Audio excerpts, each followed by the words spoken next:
Well, tubers, tubettes, and of course my favorite group of all, the crazy people. Hey, I want to take one quick second and just thank all of the folks that subscribed recently to both my channel and Baby May's. There's been a big uptick on both, and we just want you to know that you, along with those that have been with us since forever, are truly, truly appreciated. And it's also one of the motivating factors for me to do this budget/expense video. I try to do one every 6 months because there are new people joining daily. And not everybody's had an opportunity or the desire perhaps to go through my playlist.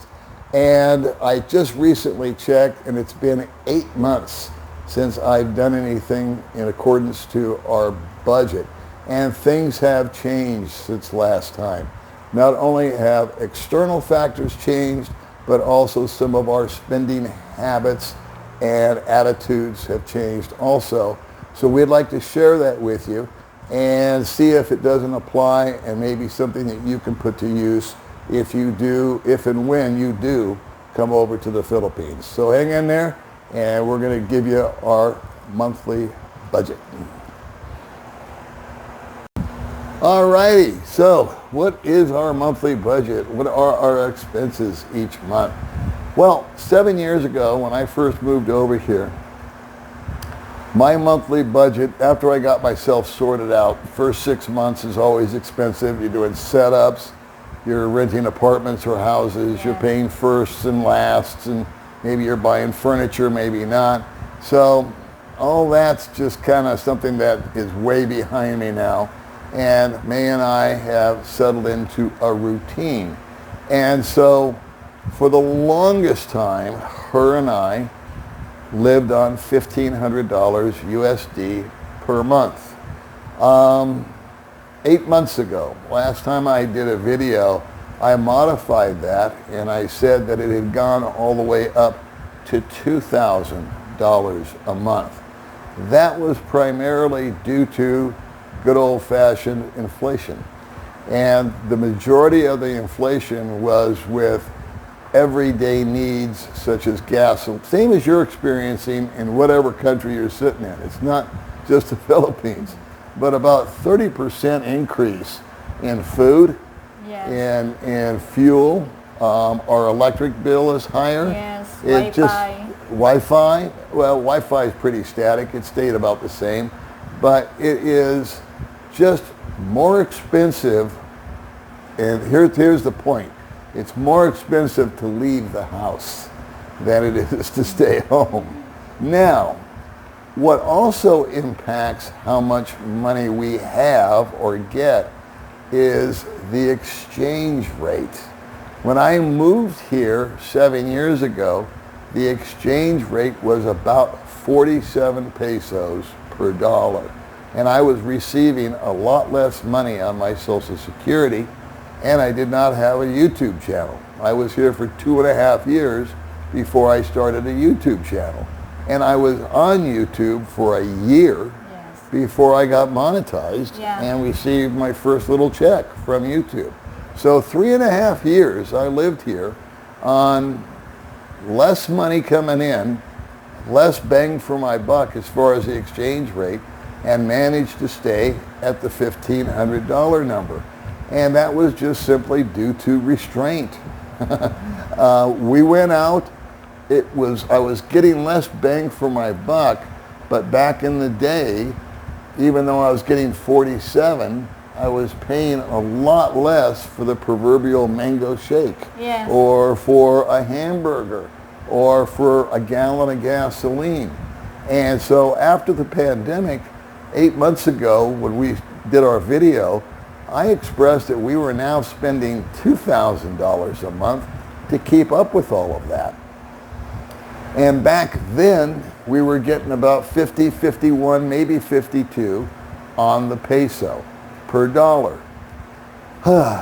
As of today, we're getting 57. So our dollar stretches out quite a bit more. We are also have gotten into a routine. we're kind of a couple that's been there and done that. And I would say, as a rule of thumb, that the longer you live here, the cheaper it gets. We settle into our house that we live in, our little house. This only cost us $400 all in with the internet and the electric and all that, maybe four and a quarter.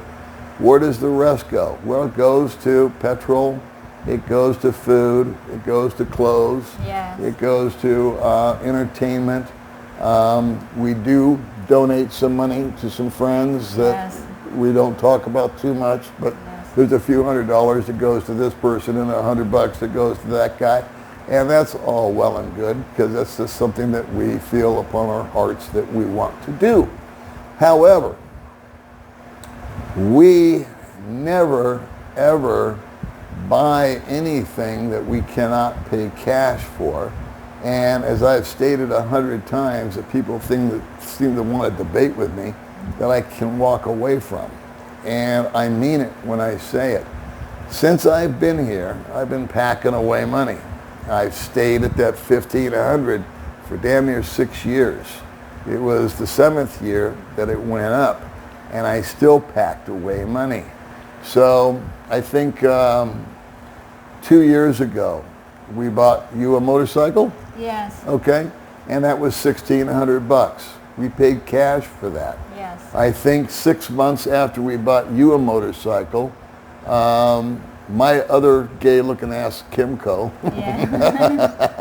it finally pooped out, and we gave it to her brother. We didn't even sell it. We just gave it to the family. He was able to fix it, and I bought a Honda ADV, and that was $3,000. Yes. Okay, and then we drove that for a year, and then in December of last year, we purchased a car.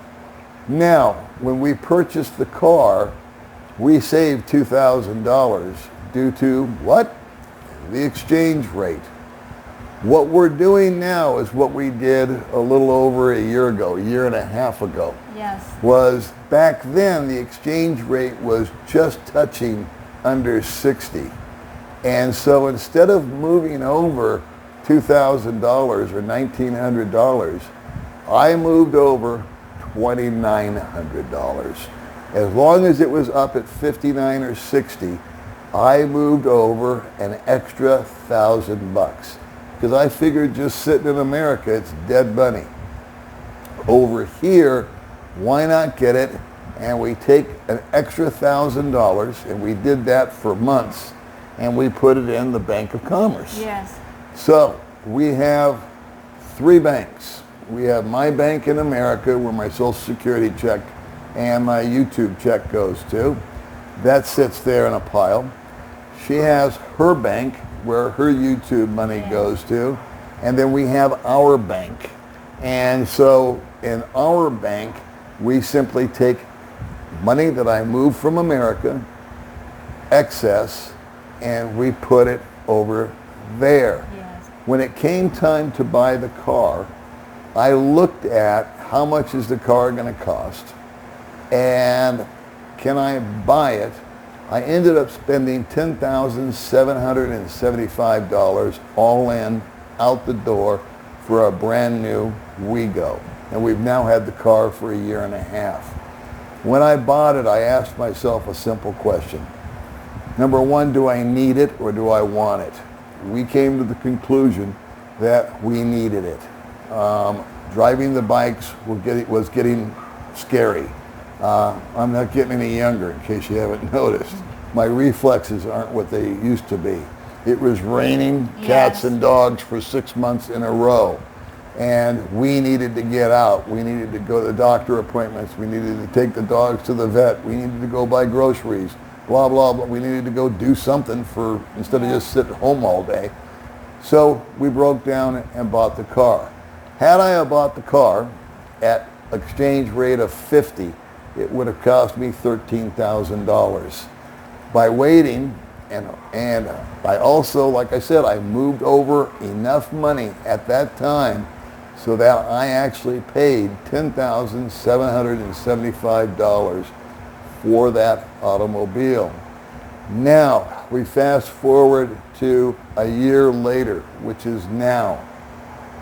The exchange rate is high again. Yes. We are actually spending, as we speak, about $1,500 per month. That covers our rent, that covers our fuel, that covers our entertainment, and that covers any other necessities that may need or I need, like her braces, or 2,500 bucks a month. 2,500 pesos per month, $50. Not a big deal. And how much do I move over? 2,900. And we put the excess where? Where do we put that extra money? For the bank. Bank of Commerce. Yeah. We hide it there. We're starting the same scenario all over again. And so an opportunity came up to where a piece of land that was in a bit of distress by the seller was available. It's been my plan always to leave May with everything that she needs should anything happen to me, so that she doesn't have to go back to her previous lifestyle. So what can I do for her? I can get her a driver's license. I can get her a scooter so she learns how to drive. Now she's mobile, where she wasn't mobile before. Got a car. She hasn't got a clue how to drive it yet. But one of these days there'll be that magical moment where she says, okay, I'm ready to learn how to drive a car. I'm over my fear, which is exactly what she did with the friggin' scooter, okay? Yeah.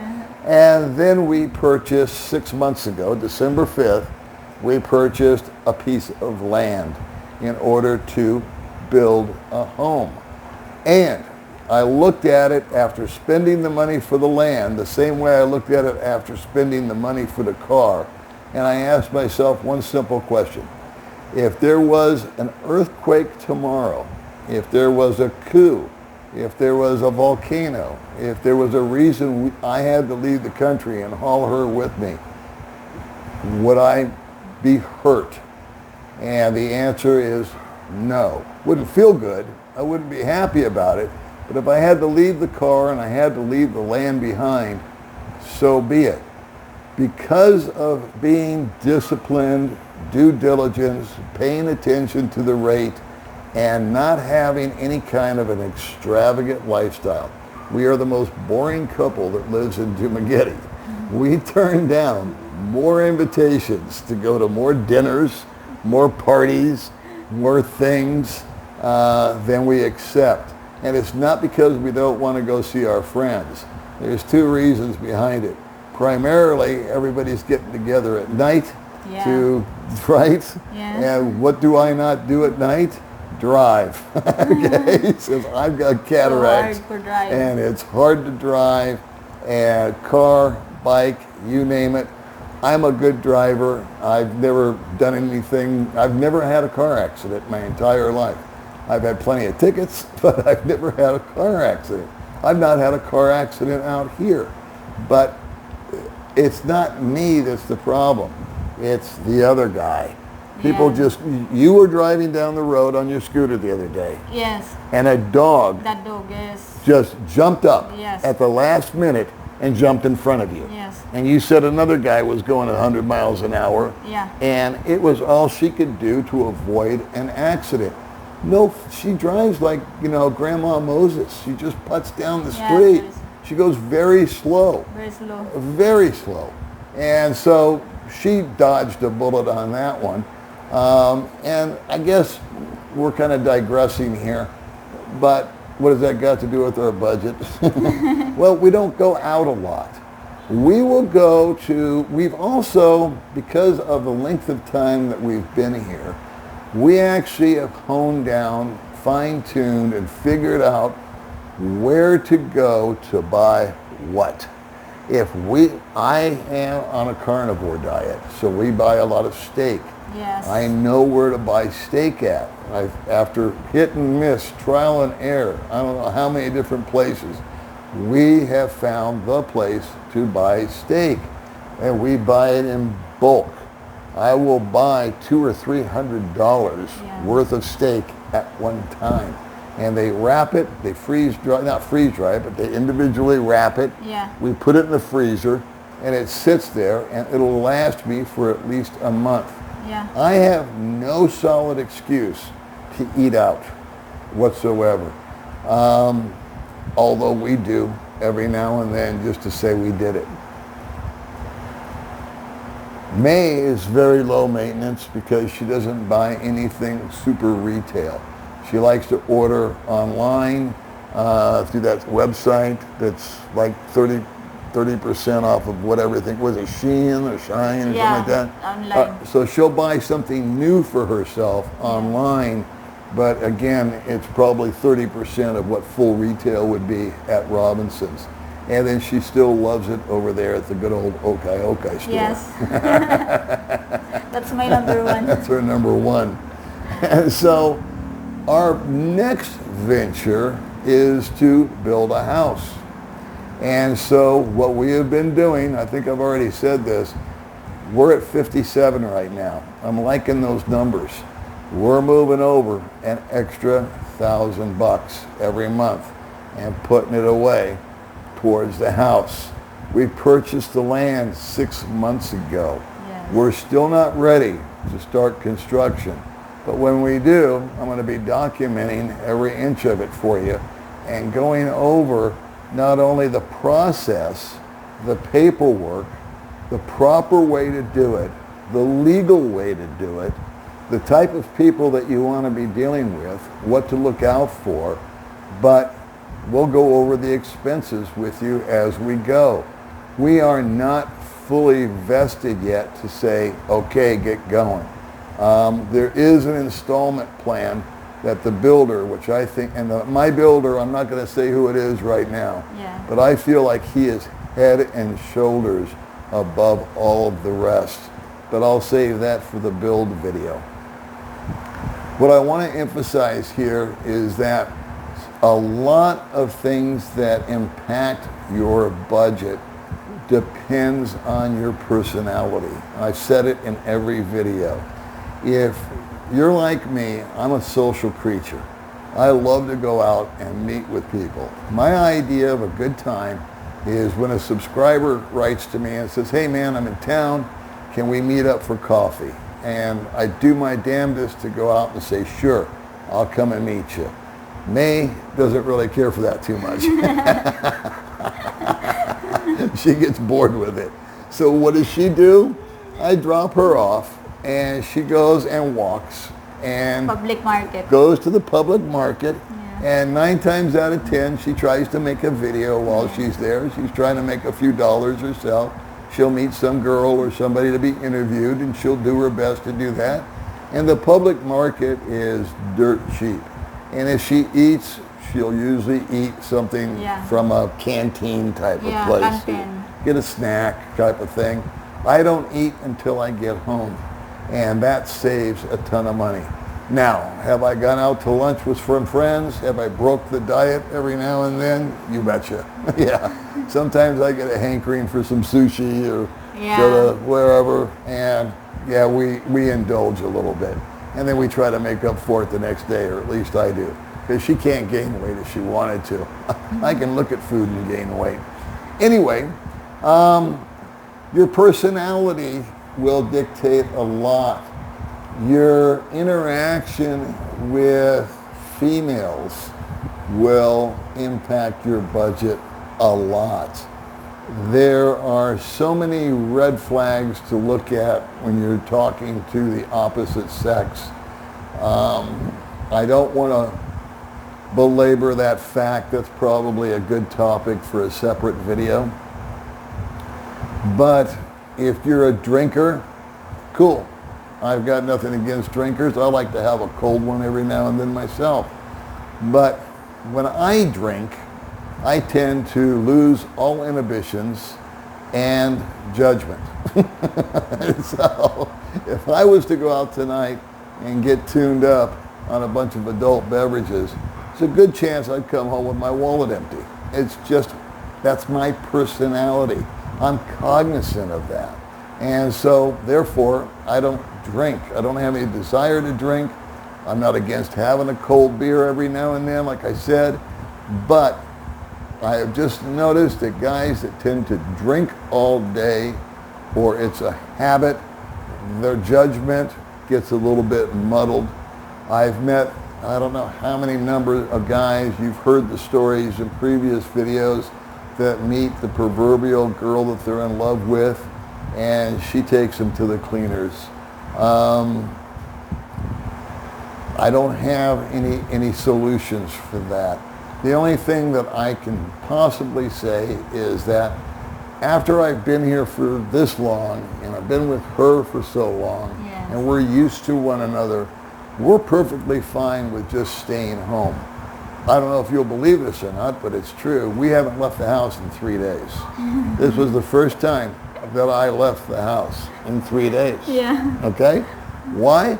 Because I didn't feel like going out in the heat. Yeah. I just didn't feel like it. I'm lying to him. I went and I met Goldfinger and Jason for coffee. Yeah. On Sunday and morning. Sunday. I did. Sunday morning, I went down and had coffee. That was, I don't know, 10 minutes away, 15 minutes away. I saw two of my best friends. We sat, we talked about our problems, we talked about our victories, our defeats, we made each other laugh. And then I hightailed it home, and I just hung out. I can read books, I can watch videos, I can watch TV, I can take an extended nap, I can play with the dogs, Yes. I can play with her. It's all kinds of, we should talk about that sometime. We should talk, I don't know how we pull Yeah. that off though without It's it very being, entertaining. yeah, it would be entertaining, all right. But anyway, if your personality is one where you're generous and you're giving and you're empathetic, I am all those things, or at least I like to believe that I am. But I have to keep that in check. When we give to people that we know it's going to go to the right places. Her and I have made our fair share of mistakes getting involved with people who gave us their sob story, and we went through all kinds of hoops to try to help them, tell their story, get them some additional income. We've given it to them, and it's gone to all the wrong places. So we're going to start vetting people a lot more before we go that route again. In fact, we may just avoid it completely. So there you have it, kids. One thing I want you to understand is that if you do come out here, forget my rent of $400 a month. It doesn't exist anymore unless you're willing to go native. If you want to live an American-style house with some modern conveniences, air conditioning, internet, decent water pressure, somewhat quiet, an oven, a stove top, all that kind of stuff, you're probably looking between a minimum of $500 to up to $700 per month to rent a nicer place. May and I have looked at them. We have found them. And both times we turned to ourselves and said, you know what? I would rather keep paying the $400 and save the $3 and put it towards something that we can actually touch, smell, and feel in the future. And that is a little house that we're going to build for her. Yeah. And because on the day that I die, which will be well before her day, I'll leave the earth knowing that she has a roof over her head, transportation, an income of some type with her YouTube channel. And even if that blows up in her face, all she has to do is eat at that point.